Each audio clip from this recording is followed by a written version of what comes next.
This is an explication of Chapter 21 of Catch-22 by Tyler Gross and Kevin Rainey. Chapter 21 includes a handful of familiar characters. Colonel Cathcart is the focus of the first part of this chapter, and the reader learns that he is very self-involved and places heavy emphasis on what others think of him. The narrator also highlights Cathcart's dream of becoming a general.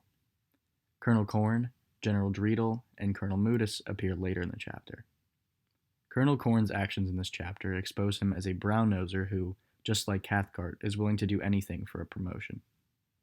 General Dreedle has a strong presence in this chapter, and it becomes clear that he cares little about traditional military procedure, and his only priority is that the men are healthy and able to fly their missions.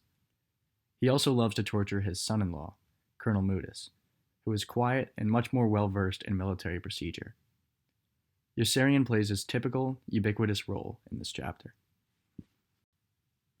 Chapter 21 takes place at various locations on the island of Pianosa.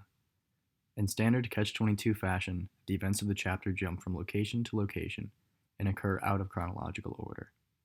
It begins in the office of Colonel Cathcart, who is struggling to deal with a series of problems caused by a person, or persons, named Yossarian.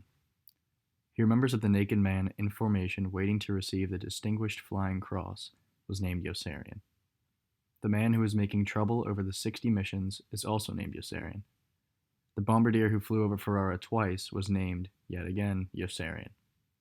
With this information, Cathcart comes to the illogical yet humorous conclusion that there must be 3 Yossarians. He comes to the conclusion that Yossarian is destined to be his nemesis. The chapter's focus on Cathcart concludes with him compiling a list of feathers in his cap and black eyes to analyze his status in the eyes of his superiors. The chapter then shifts focus to General Dreedle, who the chapter is named after. The reader learns the specifics of Dreedle's torture of Moodus, which centers around the nurse that follows Dreedle everywhere. Moodus whines that Dreedle keeps her around just to drive him crazy. The action then jumps to Yossarian's medal presentation, which he attends nude. The chapter concludes in the briefing room just before the mission to Avignon, which represents another jump back in time. Yossarian sees Dreedle's nurse and begins moaning loudly with lustful sorrow. Many other men join in, which results in a failure to synchronize the men's watches. Major Danby moans in frustration, and Dreedle orders he be taken out and shot. Colonel Moodus has to inform him that he cannot shoot his own men. The chapter concludes with Colonel Corn stepping in to finish the briefing with confidence, but to his surprise, General Dreedle whispers to Cathcart that Corn makes him sick.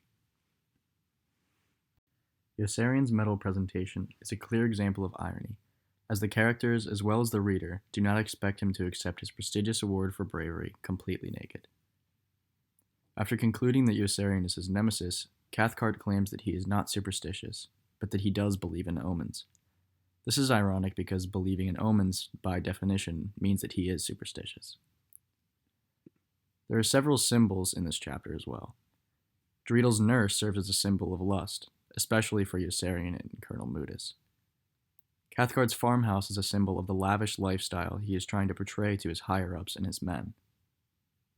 Colonel Cathcart's list of black eyes and feathers in his cap represents his anxiety about the ways that others perceive him.